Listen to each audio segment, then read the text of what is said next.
don't have anything to do with foolish or stupid arguments, because you know they produce quarrels.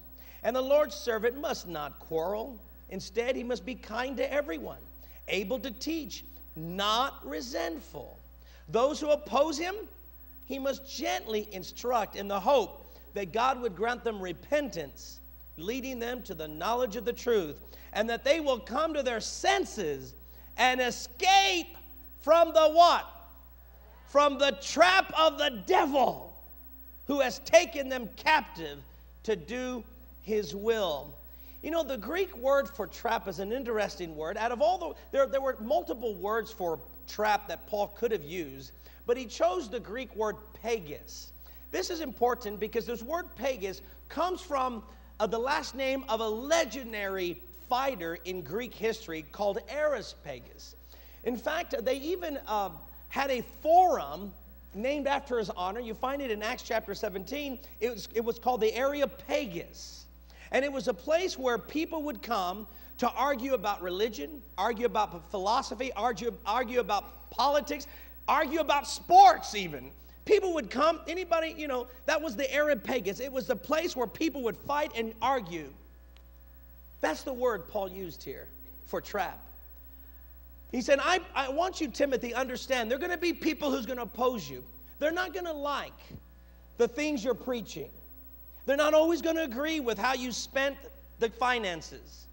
They're not going to always agree who you ordain and who you put in charge. They're not going to always agree with everything you do and say. And these people will be like the people of Areopagus. They would come in and they want to argue with you as a pastor. But Timothy, don't fight back. Because if you fight back, you're playing into their hand, because they're just going to get angrier at you. Instead, when you find them fighting you, be soft. Answer gently in the hope that God would grant them repentance, leading them to escape, what is it? The trap, the pagus, the Areopagus of the devil.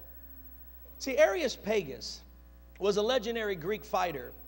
He was known among all things as the most ruthless fighter that Greece ever had. In fact, legend tells us that he would rather kill his enemies than sit down and dine with his friends. To him, being friendly was boring. He wanted someone to fight. He wanted someone to kill. He wanted someone to attack. And if there was not an opposition, he wasn't happy. Now, do you know anybody like that? Where it seems like they're always looking to find something wrong with the pastor, something wrong with the music ministry, something wrong with the deacons and elders, something wrong with the sound, something wrong with the children's ministry. And let's get out of the church, something wrong with who you're married to, something wrong with your parents, and something wrong with the workplace, the boss, the employees. There are people who have it in their mind to find something wrong. You know what Paul says? That person is trapped. They're trapped by the devil. But how many of y'all know the devil is way too subtle to make it obvious that he's trying to trap you into being resentful and bitter towards someone? He knows better. So what he tries to do, he tries to get you to think that it is the other person that is trapped and you're the free person. So how does the devil trap us then? Jesus said in Luke 17:1, here's the trap. Then he said unto his disciples, it is impossible, but that offenses will come, but woe unto him through whom they come. Now the Greek word he used for offenses is the word scandalon. Now immediately, we kind of recognize that word scandalon sounds like the word scandal. We often read in the newspaper scandals. Usually it's an actor. Maybe you're a fan. You used to love this actor or this singer, and then you find something scandalous about him. Oh, I'm quitting the fan club. You know, it might be a politician you voted for and he did something. What? I can't believe it. It might even be your pastor who does something that is a scandal. I can't believe that. Do you see this? That's the word Jesus used to talk about offense. And the word scandalon actually had a specific meaning. It meant the place where the bait was attached to. It would be like a hook. No fish jump in the boat. Fish have to bite, but no fish want a hook. They need a bait put on the hook. So what Satan has to do to get you offended, he has to put a bait on the hook to get you to think you're right in being hurt and upset at this person. How dare they do that to you? How dare they offend you? And boom, you bite the hook. I used to fish a lot when I was young, but since I've been married, I don't fish that much. But sometimes I'll turn on one of those fishing shows. And I remember seeing one of these fishing shows, the fishermen, they're so excited. And they'll talk about how to fish and how to catch this fish and how to catch this type of fish. And then they always are ready to sell something, aren't they?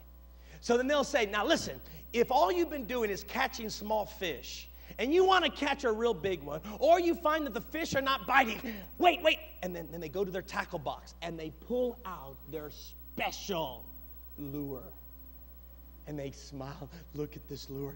This is a lure that no fish, the big fish really bite this one. The small ones, they don't really like this one, but the big ones, they will. If you want to catch some big fish, you use this lure. Now listen, the devil will try to trap us in many ways.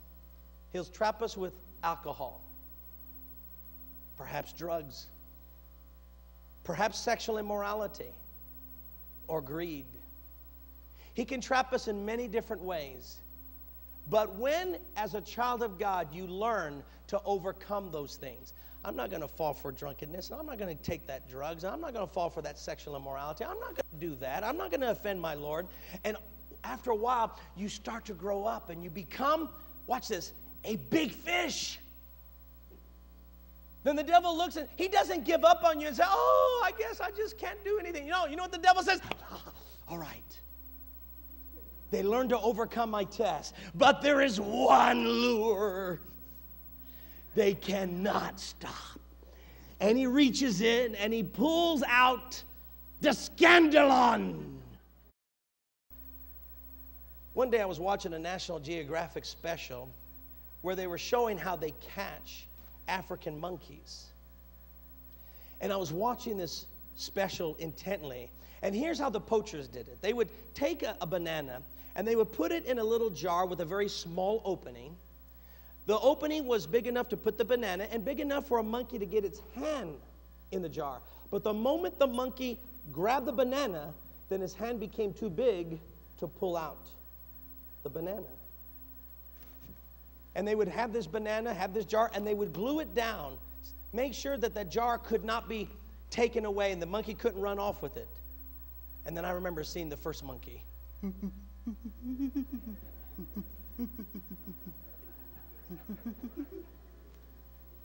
then I saw the monkey reach into the jar.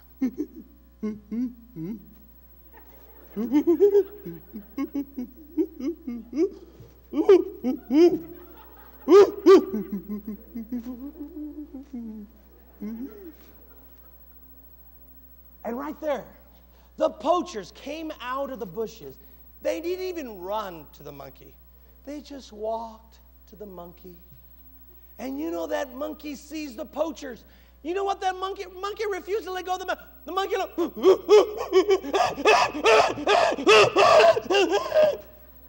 And I'm watching the show and I yell, let go of the banana.